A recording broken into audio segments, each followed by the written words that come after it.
quite the type of doctor my mom would have wanted me to be, but never did it. Now, and one reason why I never dared to take biology was I was horrible with remembering terms, and there are so many terms that any doctor knows. I was always very bad with it. Now, imagine if I come to you at 3 years, nothing, no touch with biology, and ask you to teach me about maybe cataract surgery or some eye operation, and I give you 1.5 hours. So you will understand. I mean, you will realize the challenge that you will face in explaining to me about eye-related issues in 90 minutes.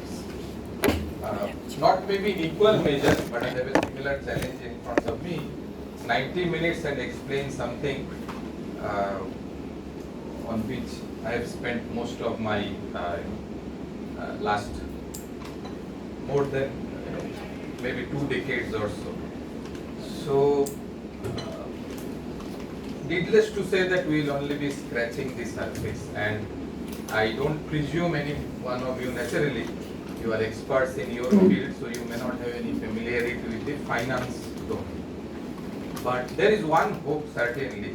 If I go to you asking that in 90 minutes please teach me about eye-related issues, although I have not studied anything about biology, you can start with, but you have 2 eyes.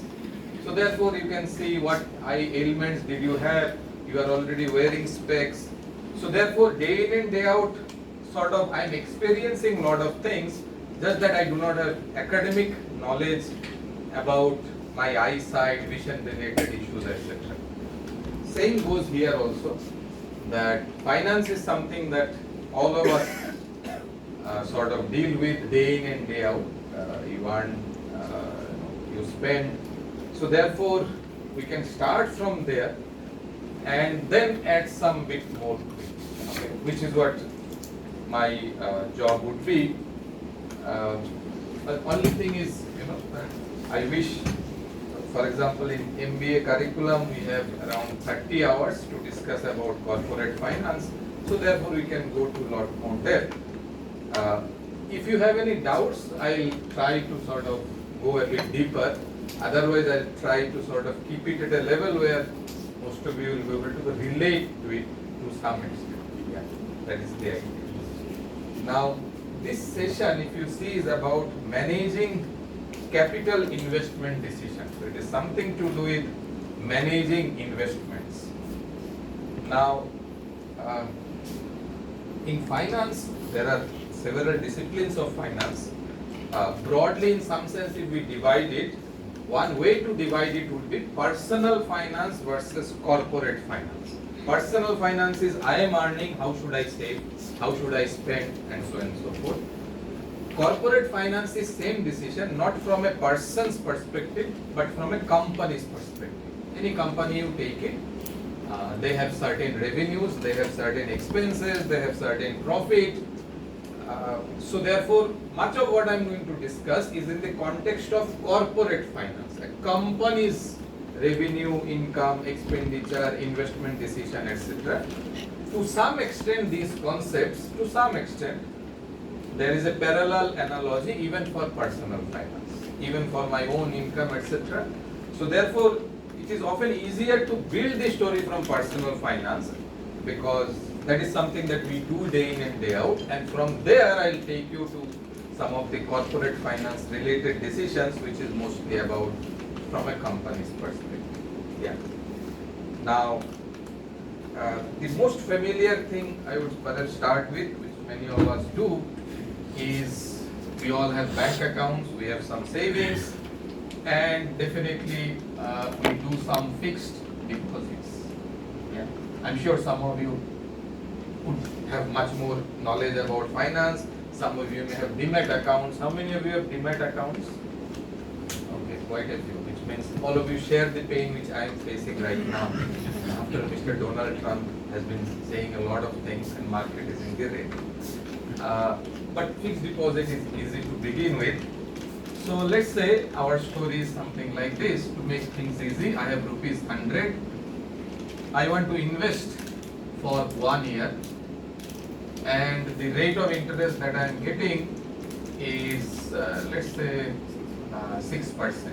Yeah, 6% rate of interest, 100 rupees I am investing. How much will I get after 1 year? So this is t equal to 0, this is t equal to 1. How much will I get? I am not considering any tax deduction. 60 inflation. No, 100 rupees I have invested, bank is giving me 6% interest. 106. So therefore we are getting 106. If we look at how we are calculating, it is basically 100 multiplied by 1 plus 6%. Right? If I would have invested it for 2 years, so t equal to 0. So after 2 years, it is 6% compounded annually. Then what will I have to do? 100 into 1 plus 6%. Any idea? If I invest for 2 years, what will be the FD maturity value? 1 year 106. For 2 years 106. So again multiplied by 1 plus 6%, which means it will be 1 plus 6% whole square.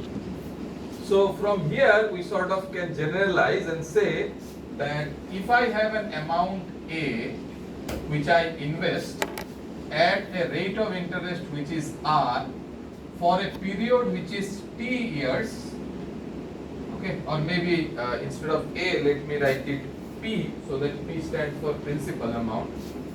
I hope this is visible to all of us. So amount P which I invest at R rate of interest for T years, then my maturity value, let's say A, or maturity, you can take any other number, A will be P multiplied by 1 plus R, R is rate of interest, whole to the power T, whole to the power T. So this will be like our basic equation with which we will build few things. In finance, there is some application of these numbers, as you all know. So this will come very handy for our discussion. So this, what we say here is that the present value, current value of my money is some amount. In this case, that is P. It can be 100. In my illustration, it is 100. This is present value. Today's value is 100 rupees. I want to invest it for T years, and I am going to get R% rate of interest. How much I will get? This we call as future value. This is my future value, and the future value that I will get is basically present value multiplied by 1 plus R whole to the power T. So if I make this in a simple Excel sheet, it would look like this. So I will do it like this, that I have maybe the present value, which you can think of it as investment, maybe you can think of it as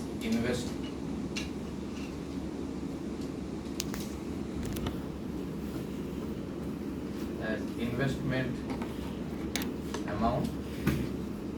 That number can be anything. For now, let's say it is 100. Interest or rate of interest, in this case, let's assume 6%. Period, I can put a notation, let's say T. Over here, I can write it as R. And in this case, let's say P is 5 years. And what we are interested is, the final maturity amount.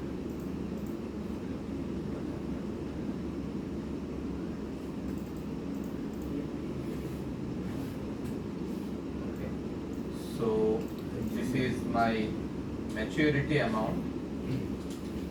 Let's say I can call it future value also, incidentally. Future value is 100 multiplied by 1 plus 6% whole to the power 5. So I am just linking it to this place.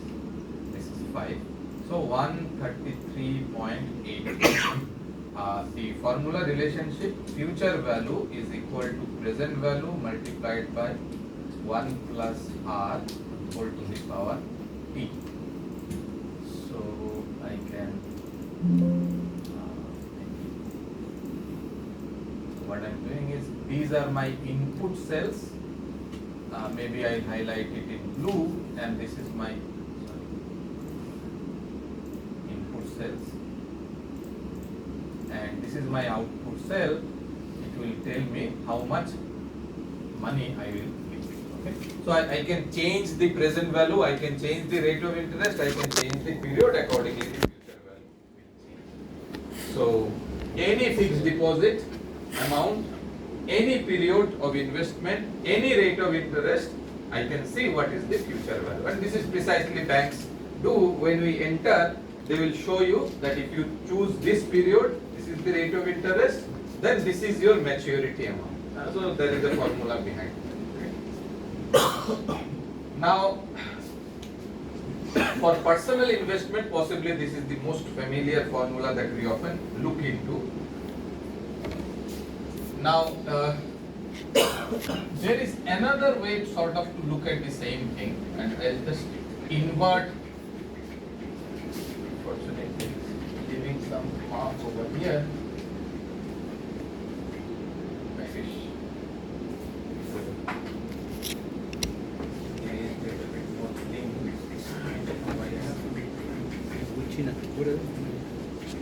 Management income with the management income.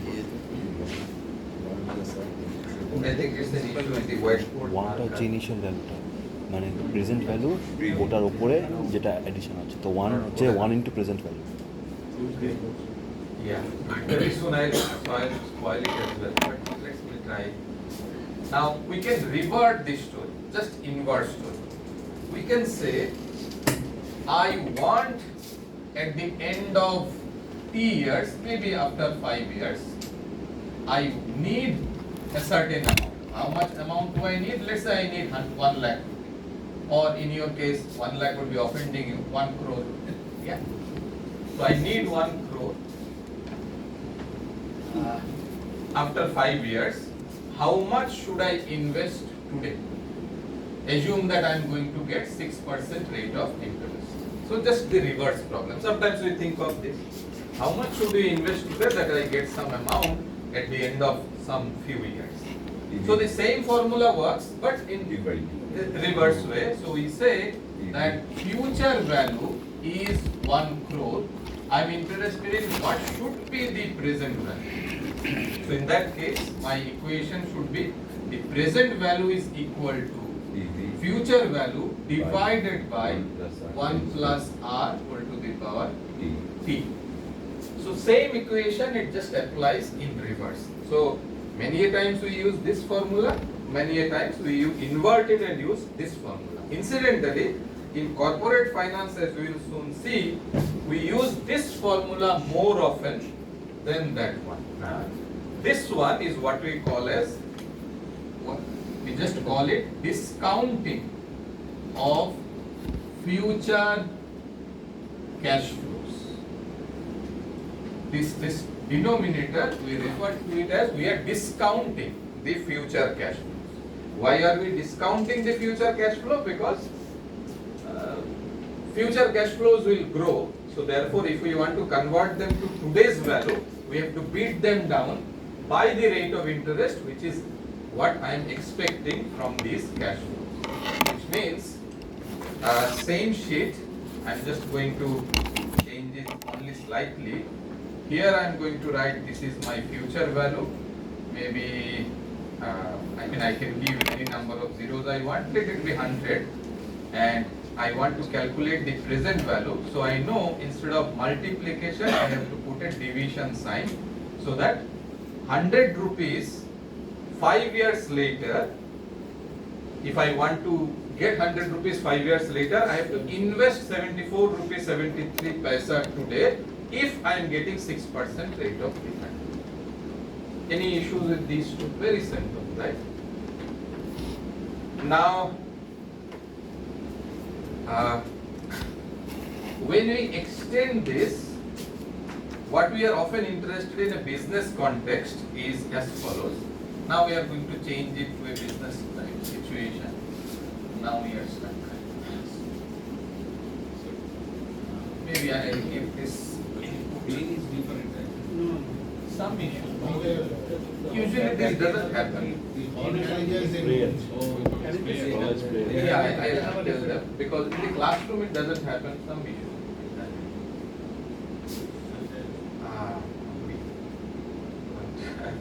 It would be difficult to constantly raise it like this.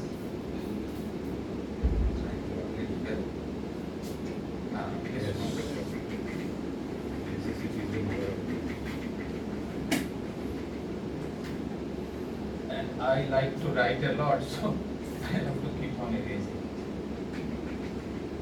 And I have PPT and all that, but writing is what I do now. Now, in a business context, what you would often face is something of this sort. That I have a business or I have a project, I want to invest some money today. This investment could be in the form of some equipment. Let's say I have a hospital, so I want to buy some equipments in order to have few cataract surgeries. So there are few costly equipments. I have to incur some expenditure for constructing some buildings, laying out some patient beds, and there will be some operating expenses, marketing expenses. So there will be certain, initially, there will be some lump sum investment, maybe at t equal to 0. Then year 1, 2, 3, 4, 5 and 6 and so forth, I expect this investment to give me future cash flows. So let's say first year I'll get some money, next year the business will grow bigger. These cash flows can take any pattern. I'll come back to that later. So I initially invest some money, and over the next series of years I'm expecting the business to generate some cash flow. So let's say this is cash flow C1, this is C2, this is C3, this is C4, this is C5, this is C6 and so forth. Okay. Now what we are interested in looking at is, let's say the initial investment that I am making is an amount C0. So therefore I am investing this amount at t equal to 0, which will lead me to future cash flows of C1, C2, C3, Ct for next t years. So these are my t year cash flow projections. These are my next t year cash flow projections. If you are interested, you can think of t as, let's say, 10-year projection, 5-year projection, whatever it may be.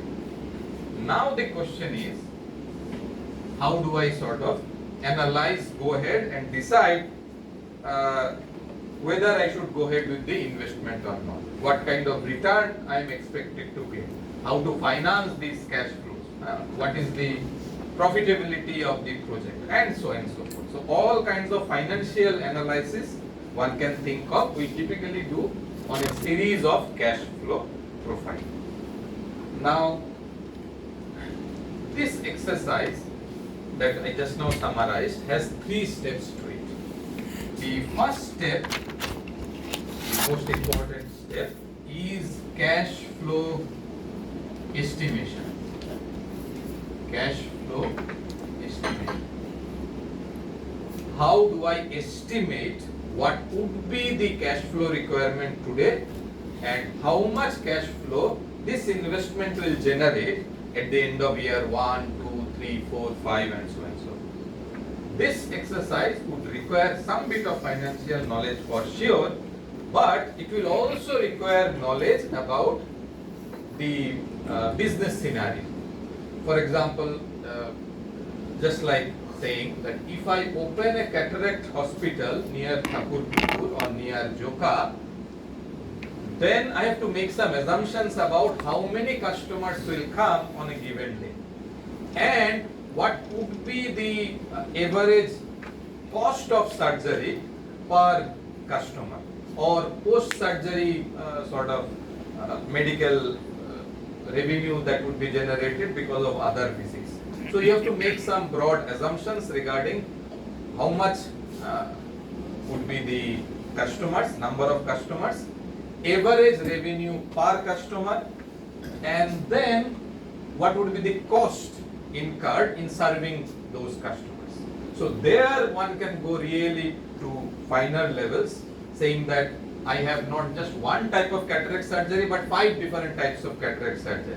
Each type of cataract surgery I again have to make assumptions regarding how many customers I will get.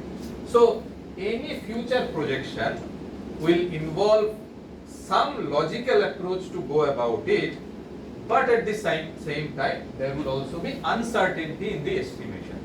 The stock market volatility that we can see basically is a testimony to this volatility, because there are at any point of time there are new information which are coming, which is completely changing the market scenario.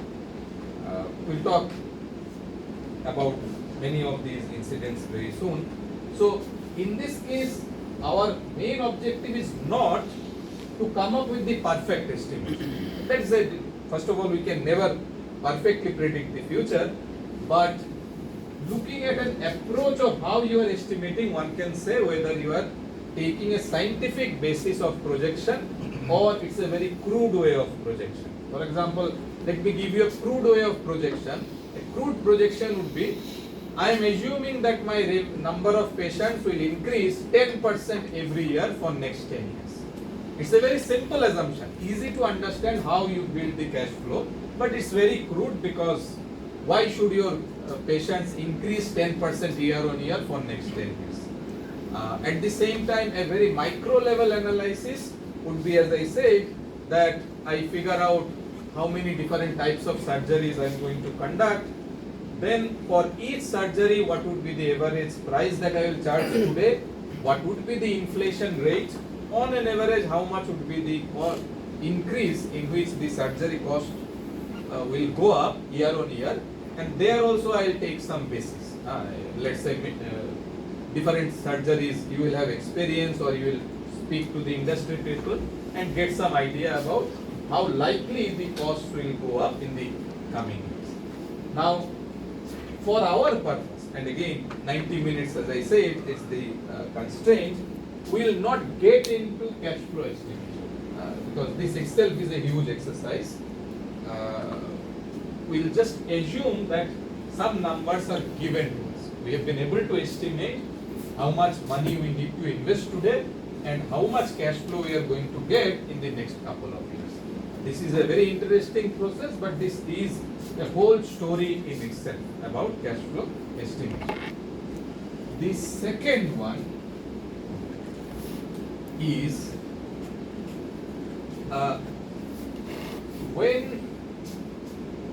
while in both the cases I wrote this is interest, this is also interest, but there is a small difference between these. The difference is that when I invest 100 rupees today, I know for sure what broadly, particularly in a fixed investment setting, what is the return that I am likely to get. However, when it comes to business cash flow, there is no such certainty. There is no such certainty. So, here, although I mentioned this is interest, but actually, in this case, the way we refer to this, when we are using it as a discount rate, we call it rather, we often refer to it as discount rate, and I'll explain what that discount rate is. You can think of discount rate R as your required return. So therefore that R that we wrote here, which we said is interest rate, in this context we will refer to it as this is my required return. This is the return that I need. So interest is in that sense your return only. So if, now let me explain this part in this context, that if I am going to get 100 rupees, if I am going to get 100 rupees after 5 years and my required return is 6%, then I should not pay for more than 74 rupees 73 paisa for this particular cash flow. Are you with me on this? If I pay 74 rupees 73 paisa today and I get 100 rupee 5 years later, my return will be 6%. So therefore I should not invest more than 74 rupees 73 paisa. So the objective here is little like this. Whatever is my required return becomes the discount. I have the future cash flow, I beat them down, meaning I discount them with the required return to arrive at what is the present value of the future cash flow. And then, now, how to estimate the required return? Again, just like cash flow estimation, this itself also is has lot of concepts which time permitting will touch upon that. I'll give you a quick flavor of what this required return entails. A simple way to look at it is, a simple way or starting point is, what is your cost of financing? You require some capital, you have invested some capital, so you would have had some borrowing cost. So there is a certain cost of the capital which you are deploying. You must earn more than that. Otherwise, it's a loss-making proposition. It's very simple, like a kirana store. If they buy something for 10 rupees, they have to sell it more than 10 rupees. Otherwise, it will not break even for them. Actually, they should sell much more than 10 rupees because there is a profit margin and all that. But we'll go back to that. We can think of this as required return should at least beat the cost of capital, the cost of raising the fund which I have deployed in the first place. I'll go back and explain this part a bit later, but for now, what we'll do is we'll assume that these two numbers are known to us. I know what is my required return, how much return I need to generate from the business, and I know what are the cash flows. Cash flow that I have to initially invest and cash flow that I will likely to get from the business in the upcoming years, and then come up with part C, which is where we'll begin our story, which is, can you give us some capital, this is called capital budgeting technique, capital budgeting techniques, which will help us to evaluate, given these cash flows and given the required return, should I go ahead with the investment or should I not go ahead with the investment? So it is the third part, which is where we are going to spend next 1 hour of time, and maybe if you have some queries, I'll just touch upon these topics for which ideally a little more time would have been beneficial. So let's start this story from here. And thankfully now I can shift on to the Excel sheet, so I don't require too much of the board now. So we'll move ahead.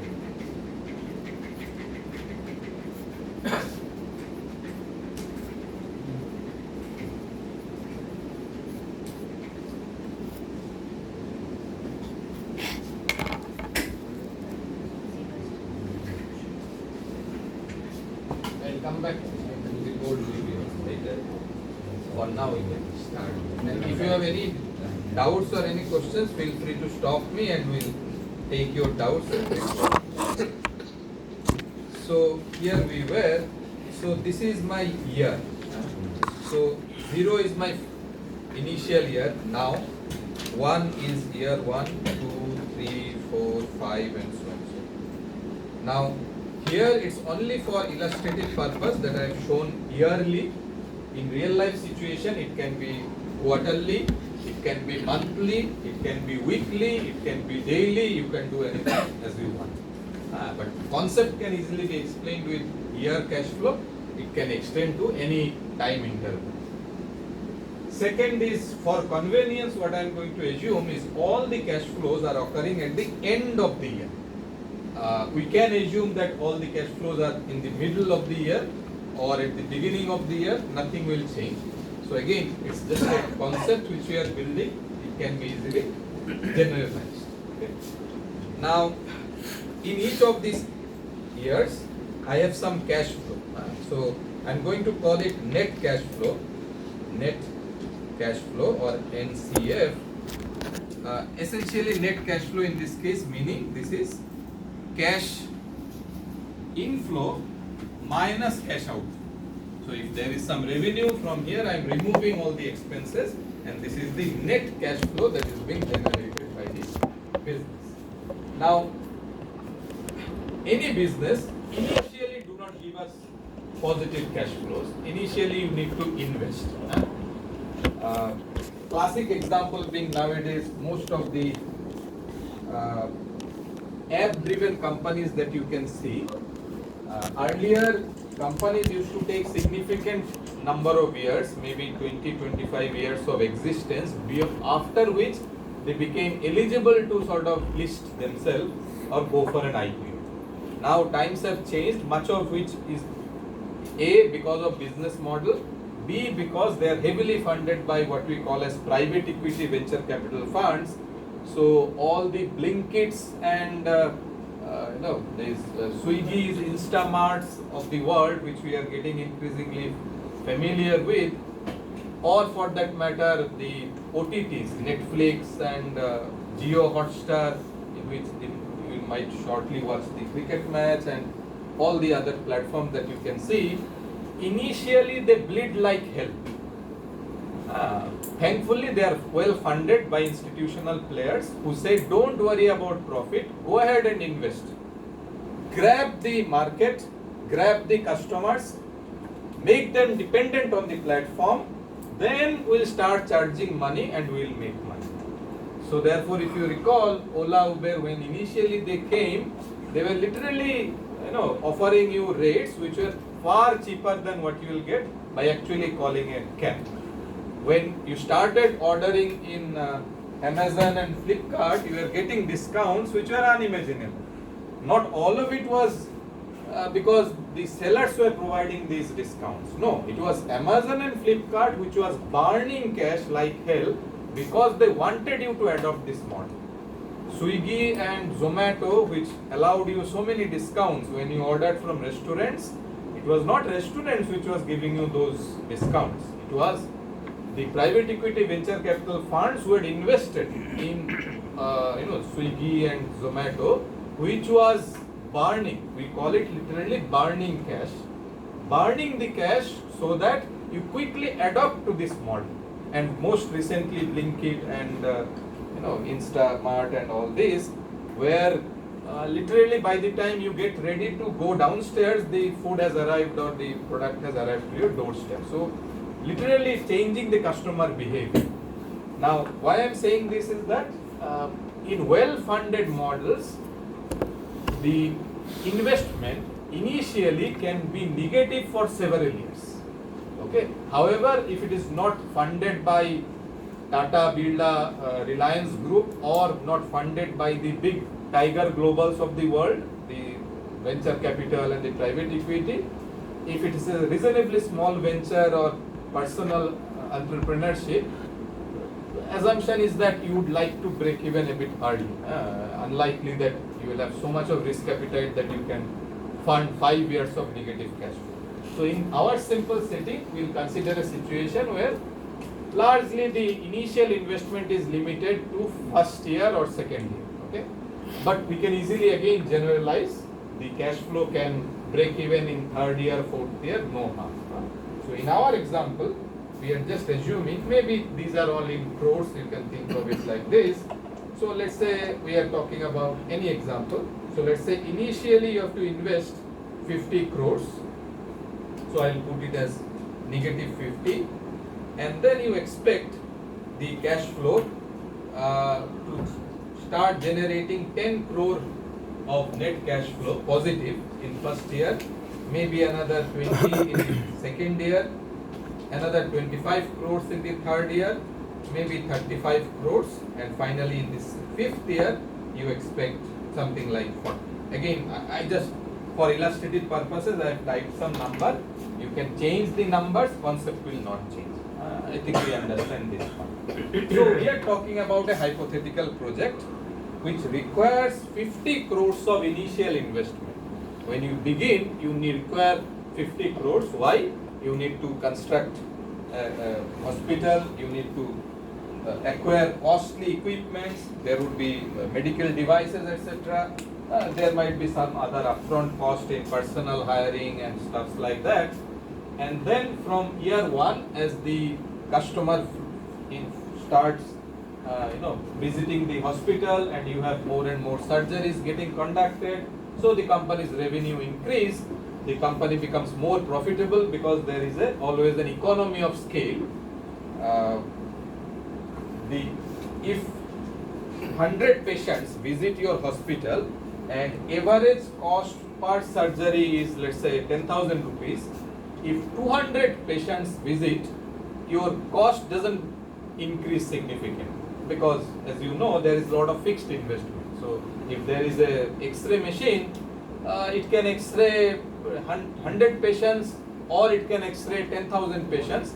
The cost will not proportionately go up. So there is a huge economy of scale, which is why as number of patients increase, the profitability margin shoots up significantly, which is a big reason why many of these Swiggy, Ola and Uber and Amazons of the world initially don't mind burning cash, because they know eventually, because of economy of scale, they will be able to earn significant amount of money. For example, say the classic example being Jio Hotstar.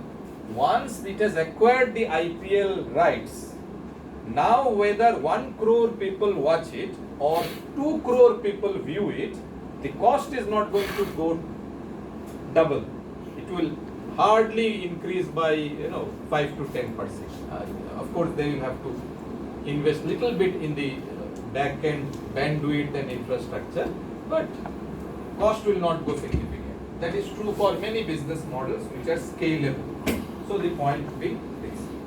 Now in this case, we say cash flows, we are assuming that it is given, and we are going to assume that there is a required return. For our purpose, we will assume that, let's say the required return is, let's say 15%, or if you want 10%, let's say. We'll later discuss how to estimate and all that. But for now, what we are saying, that given some required return and given we have some idea about what are the cash flows, how do we sort of judge whether one should go ahead with this project or not? That is the main idea, the main problem at our hand, which we want to investigate. Now, in this technique, the easiest one to begin with, maybe I'm going to copy it here. So this is what I call as maybe present value, or it was actually future value formula. Next we saw the present value formula. Next we just considered a project. So these are my project cash flows, and from here I start discussing about some techniques. Now the easiest technique that we can think of is what we call as payback period. Payback period. What is payback period trying to say? Payback says, I have invested 50 crores. How quickly can I recover 50 crores from the business? Simple question. I have invested 50 crores, I want my money back. Profit तो ठीक है होगा नहीं होगा, but first I must recover my capital. So payback period basically says how quickly will I recover the amount which I have invested.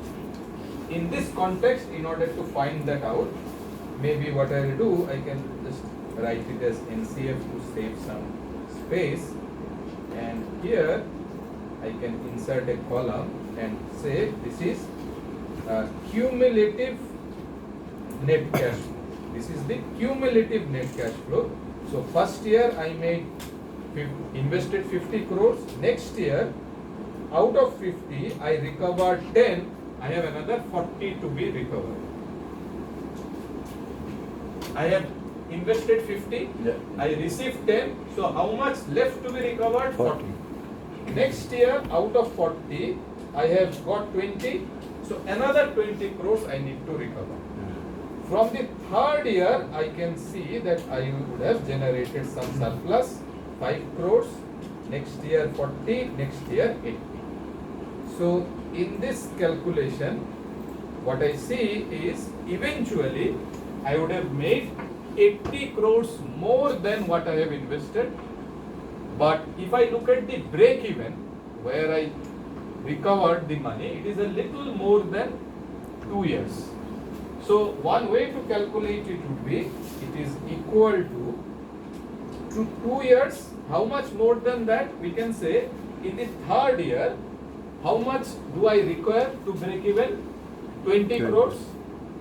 I am receiving 25. So assuming that the money comes evenly throughout the year, I can say it is 20 divided by 25. So it is 2 plus, I can say this is 20 divided by 25. Any doubts with this? No. So roughly I'll take 2.8 years as my time of recovery. Now here, one way that one can adopt is to sort of say that what is my cut-off period.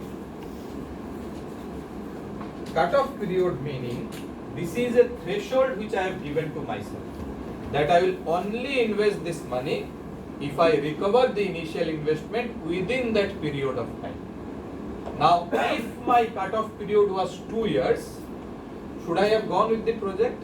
Answer is no, because I am not getting within 2 years. However, if my cut-off period was 3 years, I would have said fine, I have got my money back, so I can go ahead with this. So, essentially in this case, the decision rule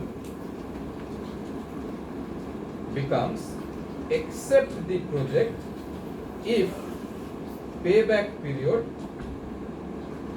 is less than or equal to the cut-off period. Any doubts? Otherwise, you reject. So you reject the project if payback period is greater than the cut-off period. Simple and easy. Okay. The challenge with this method is twofold. First of all, there is no basis to decide what should be the cut-off period. It is totally person dependent. One person can say no, I am very risk averse, I want within 2 years, which means I need quick recovery of my capped money. In that case, that person will reject the project, another person will say no, I am happy to receive it within 3 years, that person will accept the project. Second criticism of this method is, because there is so much of focus on recovery of the initial capital, how much cash flow comes after the recovery becomes inconsequential. Which means in the 5th year, whether it gives 40 crores or 50 crores or 100 crores is immaterial, because that is not affecting the payback period. Once recovery has been made, anything extra doesn't impact the decision making, which doesn't look very rational in the first place. However, some payback period sometimes is still used for 2 reasons. One, because of its simplicity, back of the envelope it is easy to sort of estimate. Second, sometimes it is used along with other methods, that I have other considerations, but I also want a quick recovery of the, okay. So, but nevertheless, this is a method which can always be considered as a starting point. Payback period method. Now, let us consider slightly better method. Okay. Now, in our search for better method, what we just now discussed is, if I know what is the required return, then I know that 10 crore rupee 1 year later is not equivalent to 10 crore today. Are you with me on this? So I cannot say that 50 crores which I have generated over next 3 years can be used to sort of balance 50 crores which I have invested today. Because of inflation, etc., I must recover more than 50 crores. That's the bare minimum. So in the second method, what we do is, I say that I will recover 50 crores, but not on a nominal basis. on a real basis after discounting the future cash flow. So how can we do that? For that, what we will do, this cash flow that I have just now mentioned, I am going to convert that cash flow into what we call as present value of the net cash flow. Present value of the net cash flow. Now, we already know the formula. If there is any cash flow in year T, what is that in equivalent terms in today?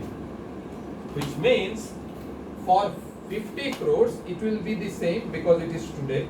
So I don't need to discount it. For 10, it will be 10 divided by how much? 1 plus 10 to the power 1. 10%. That's it. If I have to go for next year, so this is basically 9 crores something, 20 crores, it will be divided by 1 plus 10% Times 2. whole to the power 2, right? So in general, I can sort of link it with this particular formula. Maybe I'll show it once more and then link it. It is 25 divided by 1 plus 10% whole to the power 3. Now what we sometimes do is here, instead of doing it, I'll say 10 divided by 1 plus 10%. Here we put a dollar sign. This is I put a dollar before G, dollar before 3. The meaning of dollar in Excel means the cell will remain constant. The cell will not move. And then I'll raise it to the power. Here I have written 1, so I'll refer to 1. The benefit of writing it this way is if I copy it in the next row and next row, then automatically in the formula it takes 10% as the discount and it refers to that 3 over there. So I don't have to retype the formula every time, but in this case the Excel formula is not the important thing. The important thing is how I calculated the present value, which possibly you have understood that in this manner I can convert the cash flow into their present values. So all the cash flow that I actually had in nominal terms, I have converted them in real terms by discounting them in the corresponding required manner. So now 10 crores 1 year later is equivalent to receiving 9 crore 9 lakh rupee today. 20 crores 2 years later is equivalent to 16 crore 53 lakhs today. So all these are equivalent cash flows in today's term. So these are what we call as present value of these cash flows. Point noted? So now when I calculate payback period, I will calculate on this rather than on this. And this payback, we will call it discounted payback period. Instead of calling it payback, we call it discounted payback because after discounting we have calculated the payback. So let's do that part. Insert, and here I will calculate what is the cumulative cash flow on a present value basis. On a present value basis. So it is 50. It is 50 plus 9 crores, and in this way I will keep on adding and then see that in this case what I see is at the end of 5 years the total surplus cash flow that I have generated is 43 crores, but if I am interested in when I am breaking even, it is a little after 3 years. After 3 years I need another 5 crores 60 lakhs, but in the 4th year I am getting 23 crores 91 lakh. So 5.6 divided by 23.91 will tell me what fraction of 4th year I require to break even. So in my formula, instead of calculating payback period, it will be what we call as discounted payback period, and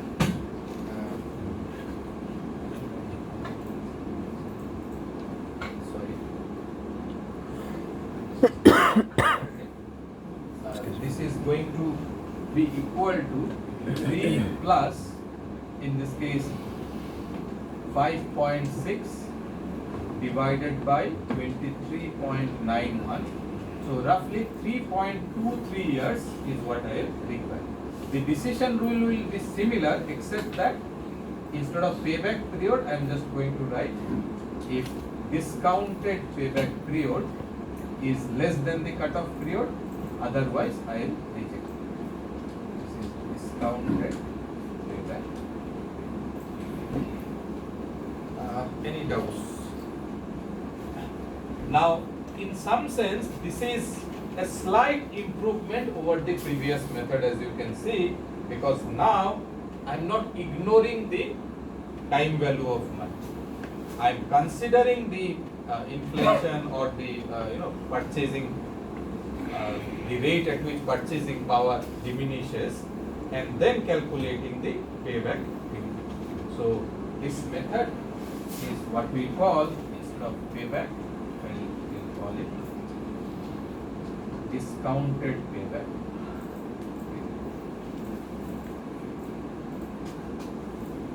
Now, while it is slightly improvement over the previous method, it has two elements which are similar to payback period. First, still there is no basis to decide what is the cutoff period. Again, somebody can decide 2 years, somebody can decide 3 years. And second, even here, after the cutoff period, for example, here the 5th year cash flow is inconsequential to the decision making, because after recovery of the initial capital, you are not factoring what is the cash flow in the future years. So, we understand quick recovery of initial capital is important, but not considering what comes after recovery of initial capital doesn't make sense. Which takes us to the logical next step, which is, let's consider this approach, but let us sum up all the cash flow. Why ignore 5th year? So in the next method, what we do, we don't look at break even. We say we are going to look at the total of the present value of cash flow. So the sum of all these cash flows is what is relevant. Are you with me on this? So therefore, in the next method, let me show it over here. I do not require this cumulative thing at all. I'll remove it, and instead what I will say is I want to calculate the total. Now, if I would have calculated total of,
Yes. okay. So let me save this. I think I should save some other file.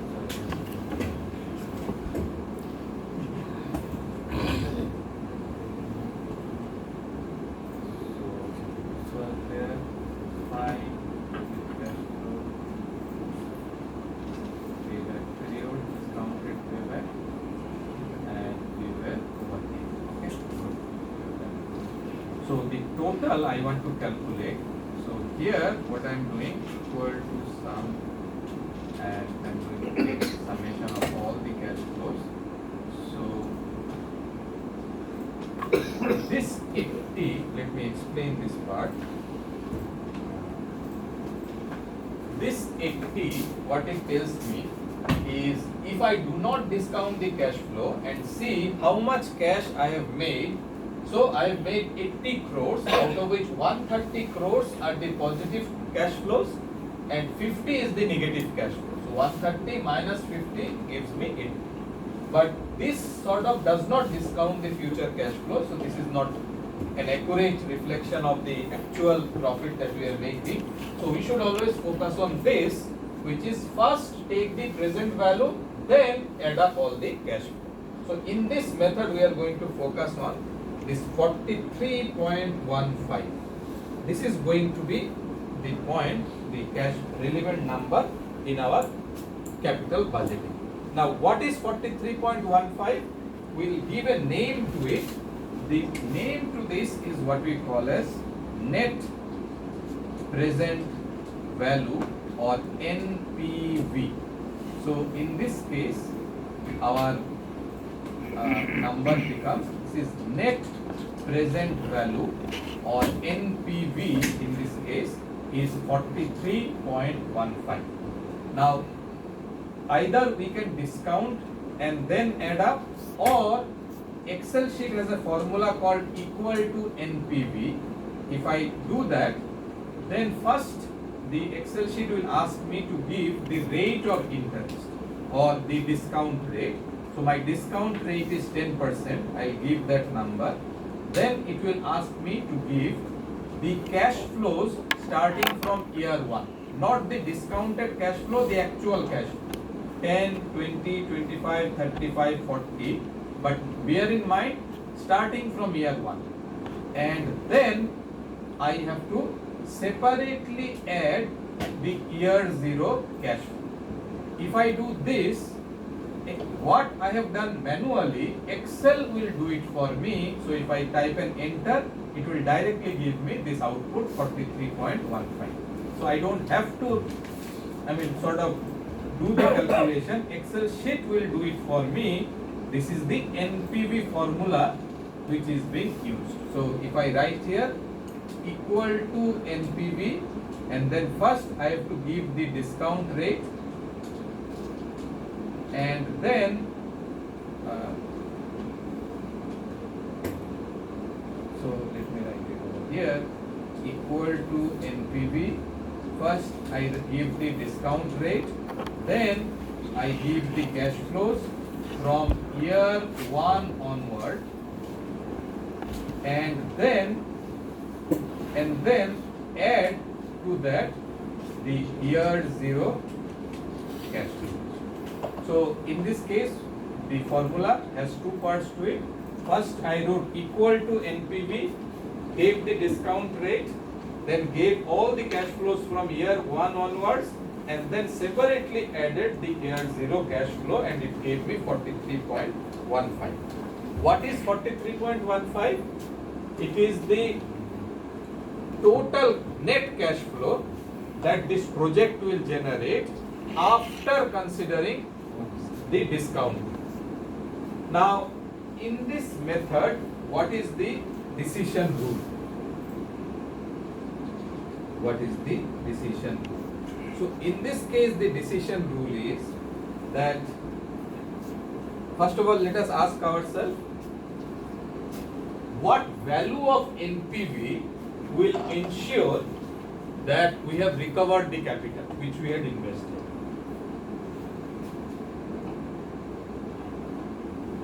Again let me repeat that, what is the threshold which if the NPV crosses, we will be assured that we got back our money is what? 50 crores. Remember discounted payback period? So by looking at this cash flow, if I know that this cash flow has turned positive on a accumulated basis, I have recovered my cash flow. So any positive NPV number naturally we suggest that I've recovered how much I had initially invested. So this rule essentially suggests that accept a project if NPV is positive, reject the project if NPV is negative. We'll spend some time to understand this part, but for now let's think of it that if my required return is 10%, which means what? If I've invested 50 crores and this project was only for 1 year, I should have got 55 crores because 10% return is what I want. If I invest it for 2 years, then again 50 multiplied by 1.1 whole square. So therefore, on 55 you will require 5.5. So 10.5 crores you require extra. So essentially, NPV being positive means I generate a return which is more than 10%. So I am getting more than what I want. This part will be clearer in my next follow-up discussion, but this is one way in which if I have a project, I know go back to our part A, part B, part C. Part A, all the cash flows are known. Part B, discount rate is known. Using cash flow and discount rate, I can calculate the NPV of the project. If NPV of the project is positive, it means I am getting more than what I need. You will say, what do I need? I need the required return, which I am using for discount rate. So, even after beating down the future cash flows by 10% and adding them up, the sum of future cash flows on a present value basis is more than 50 crores. Right?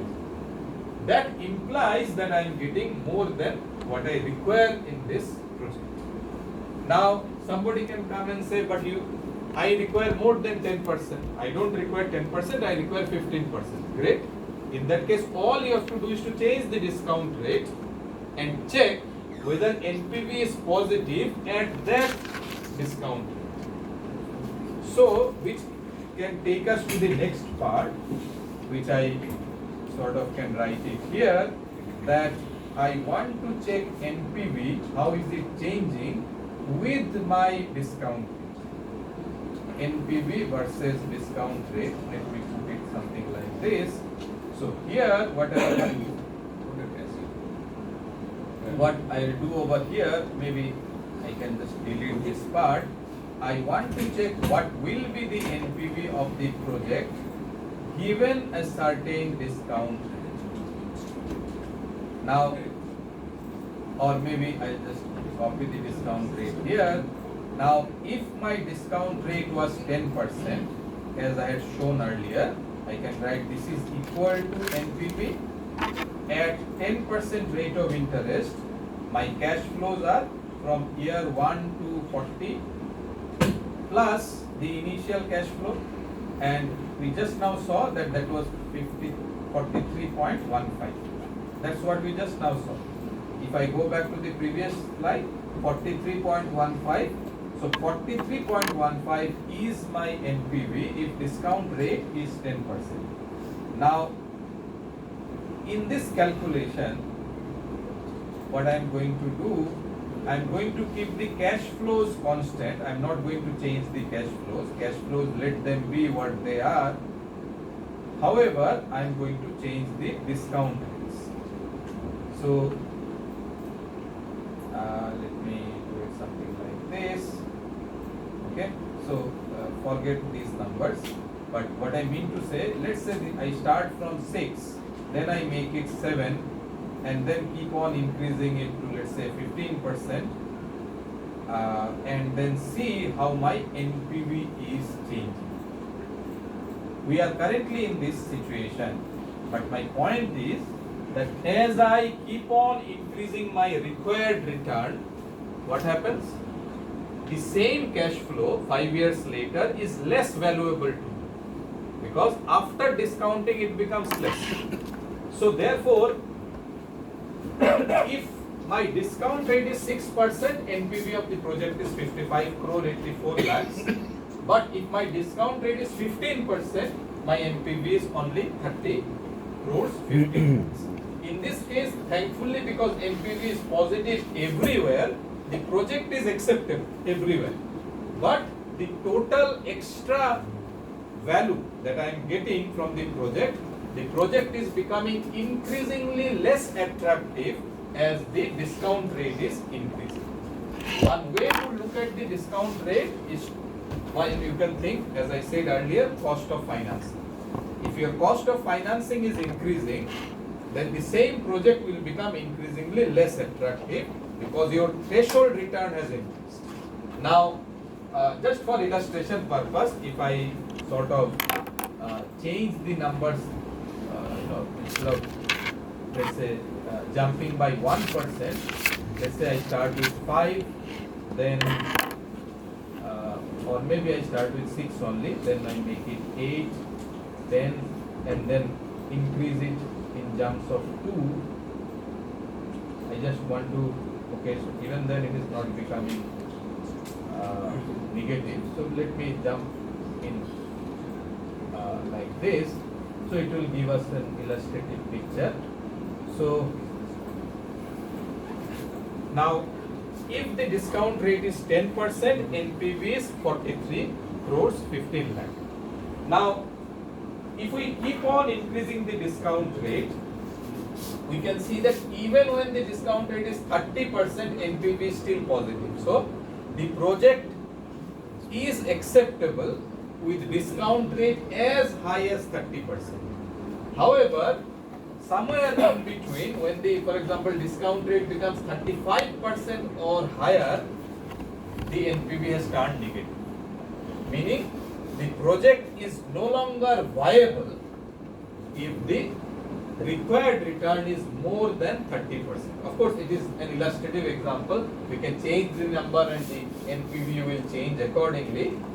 But I get the idea that if I have to show here, where is the project viable in these scenarios? So I can say that the project is viable in this region. Maybe I'll show it by green. This is the viable portion where the project, we can still go ahead with the project. This is the part where the project is not viable because we are not getting the required return provided it is that high. Okay. Now, clearly here you can see one thing, that there is one discount rate at which NPV will become 0, and the profile, the variation of NPV with discount rate would typically look like this. If this is my NPV, if this is my discount rate, then my NPV will keep on decreasing, and beyond a certain discount rate, NPV will become negative. So, let's say that critical part, the discount rate is some number. In our case, we'll figure it out. So, the project is not feasible or not viable if discount rate is greater than this number. The project is viable if the discount rate is less than this number. So, this number is sort of a threshold which decides whether the NPV will be positive or NPV will be negative. This is the range where NPV is negative. This is the part where NPV is positive. Now, what do we mean by NPV is positive? NPV is positive means I get an actual return. The actual return is more than the required return. If NPV is negative, then essentially the actual return that I am getting is less than the required return. Now, because actual return is more than the required return, we are accepting the project. When NPV is negative, actual return is less than the required return, so we are rejecting the project. Now, the rate at which NPV becomes 0, there is a name to it. Any idea what is it called? This rate is called IRR or internal rate of return.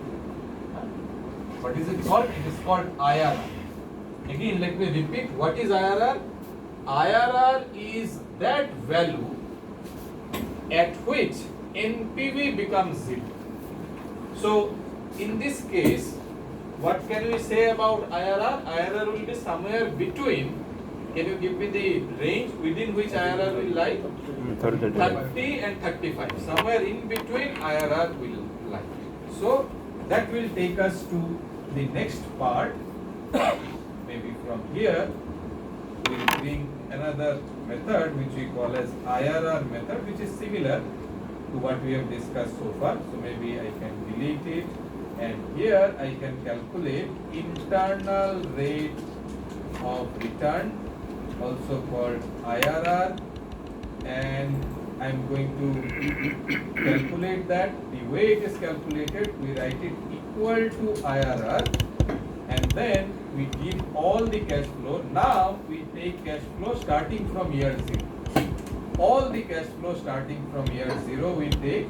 If I click, it will give me 33.21%. The way the IRR is calculated as a formula, it will be equal to IRR, and I have to give cash flows. In this case, cash flows will be from 0 onward. All the cash flow I have to give. In that case, it will give me the IRR value.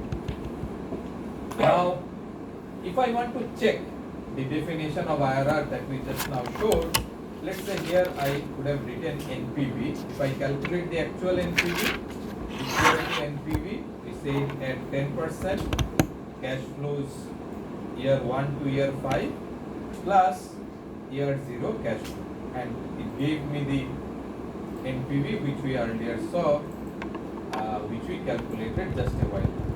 Now, what did we say? If you remember, our NPV will become 0 if required return is equal to how much? 33.21.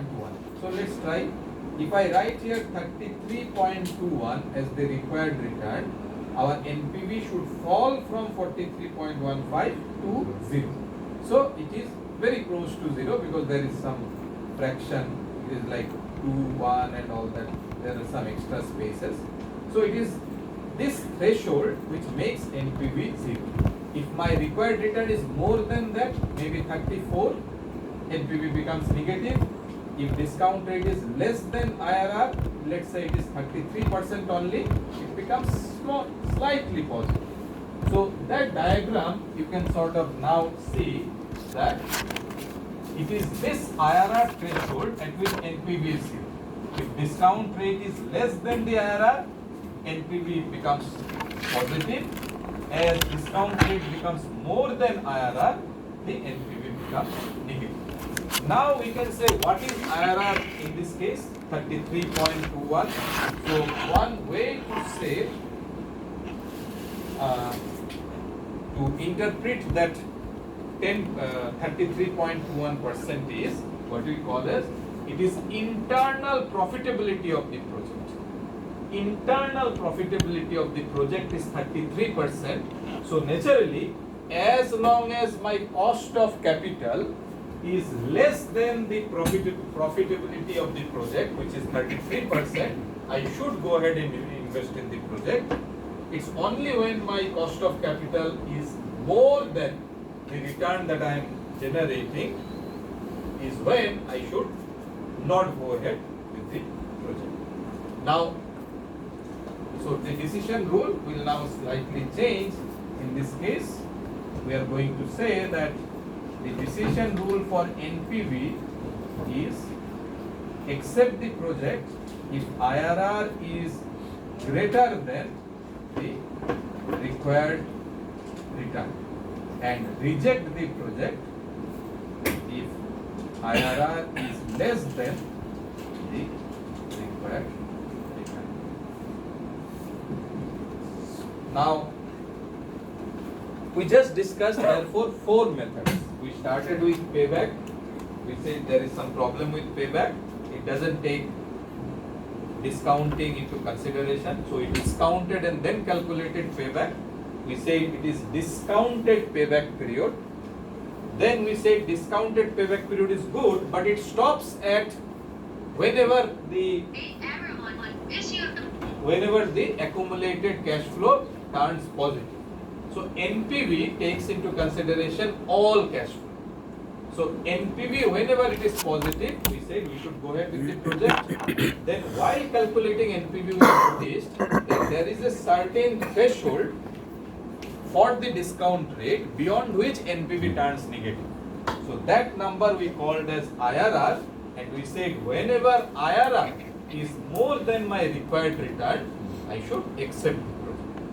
Now, from the diagram, you can see one thing in this case, as I mentioned here, that whenever NPV is positive, we will also have this scenario that actual return will be more than the required return. Now, when I say actual return, instead of that, I can actually now write the number that we calculated, which is IRR. So, instead of actual return, I can write here IRR. So, every time NPV is positive, my IRR is also greater than required return.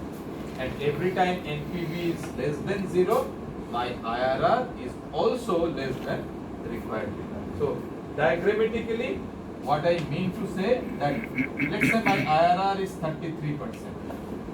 My actual discount rate is 10%. So, because the actual discount rate is less than the required rate of return, my NPV is positive. So, whether I use IRR rule or NPV rule, I will arrive at the same decision. Similarly, if my actual discount rate would have been 40%, my NPV would have been negative, so I would have rejected it. Also, because IRR is less than the required rate of return, I would have also rejected it using IRR rule as well. So, the IRR rule and NPV rule both would give us the same answer.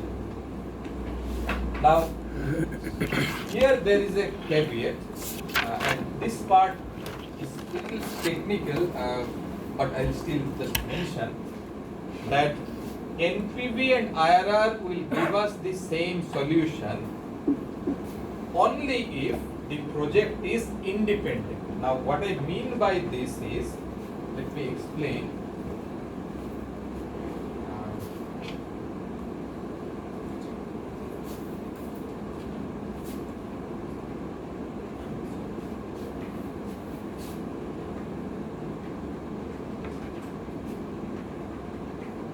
Or maybe let me explain with the help of an example. That would be even better.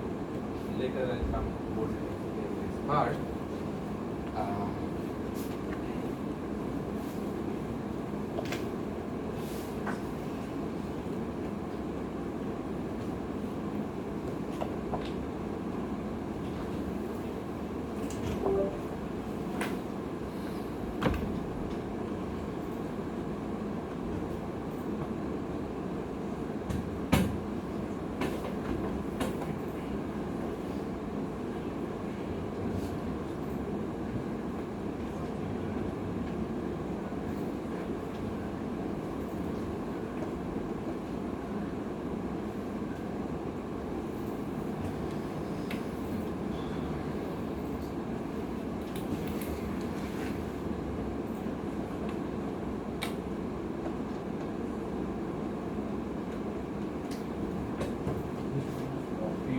Here. Okay, so,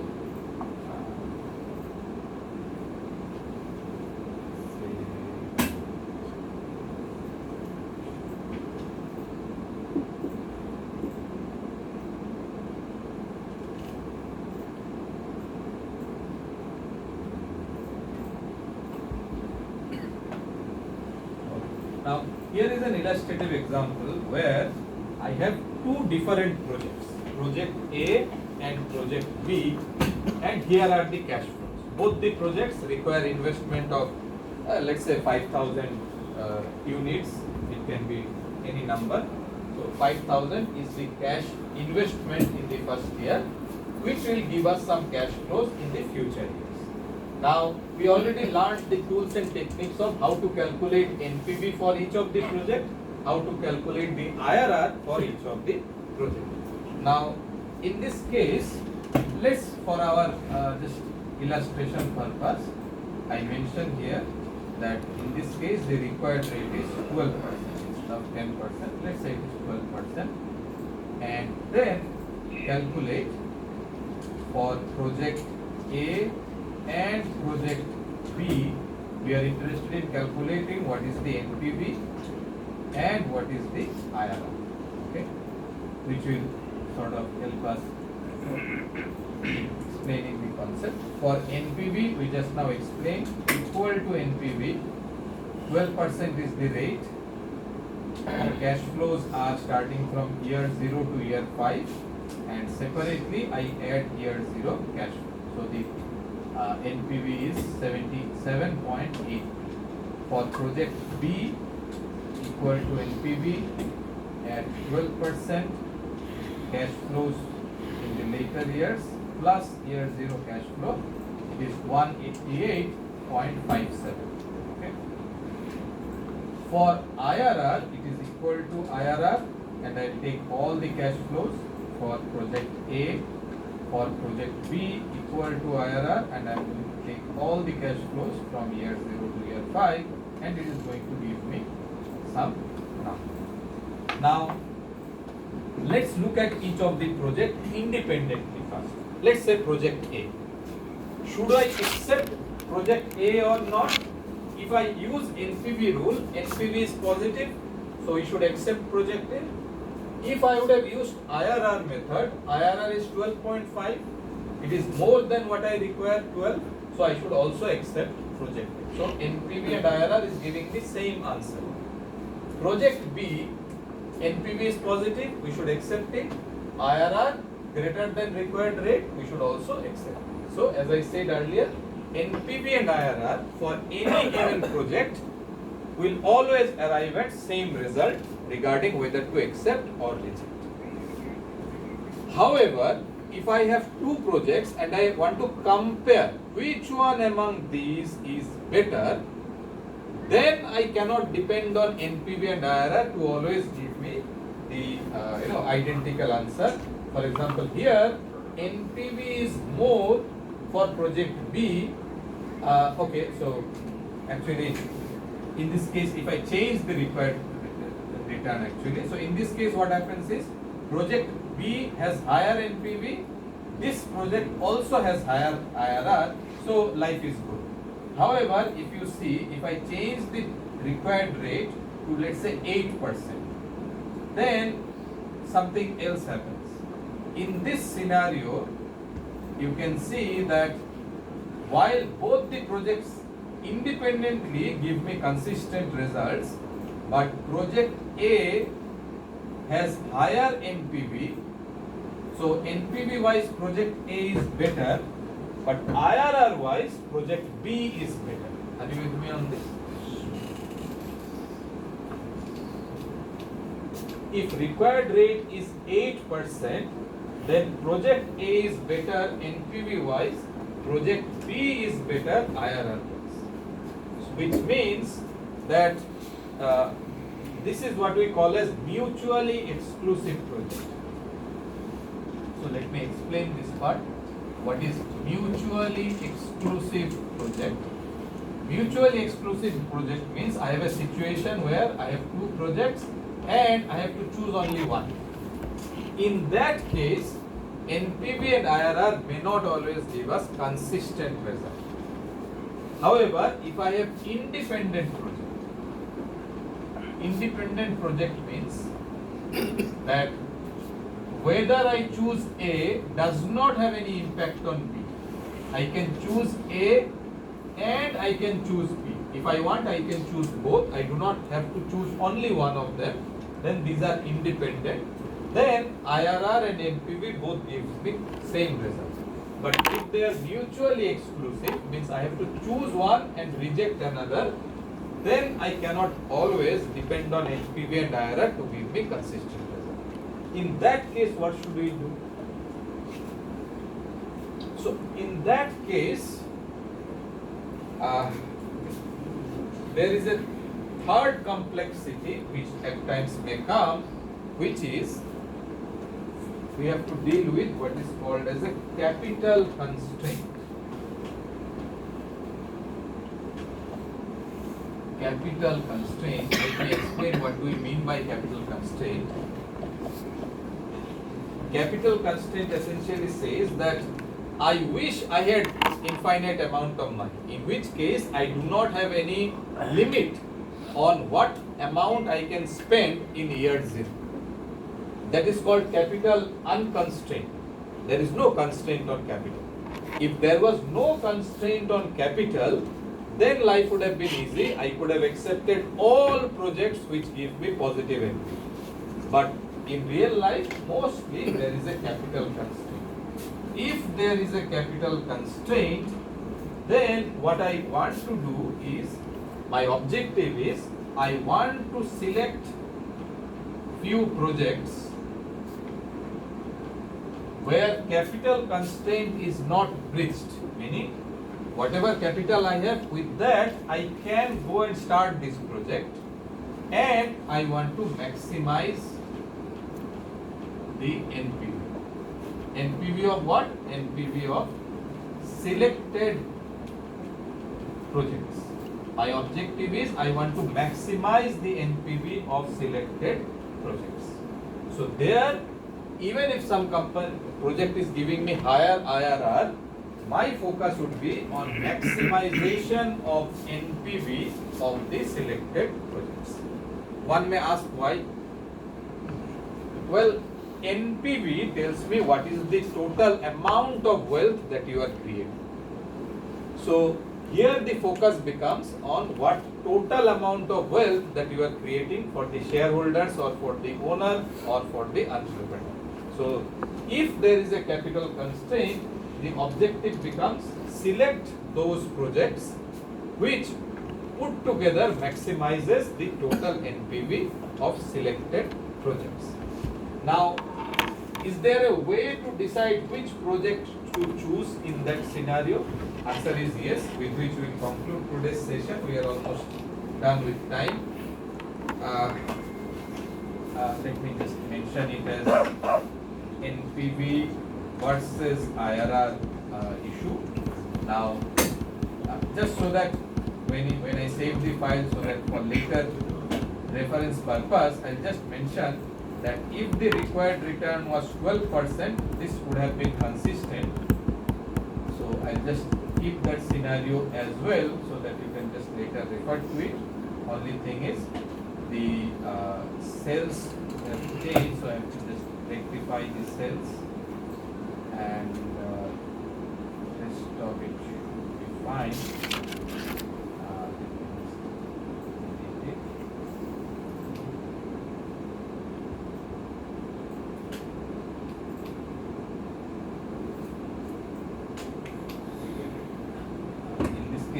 What I showed here is that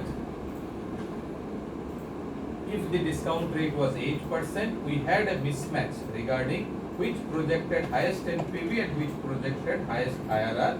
However, when the required return was some other number, the highest NPV project was also the highest IRR project. And in fact, here also we can calculate what is that threshold around which this inconsistency creeps in. That is called a crossover. We will not have to discuss that here, but we will certainly sort of talk about one little extra thing, which is, in this case, this is the NPV method. We have already talked about that NPV method. Now, rather, let me do one thing. Instead of talking about the NPV, let me take this up. So this is the method that we just now discussed. I am going to delete this, and I have talked about project A having higher NPV, project B having higher IRR. Now here I can calculate a number which we call as PI value. Let me explain what is PI value.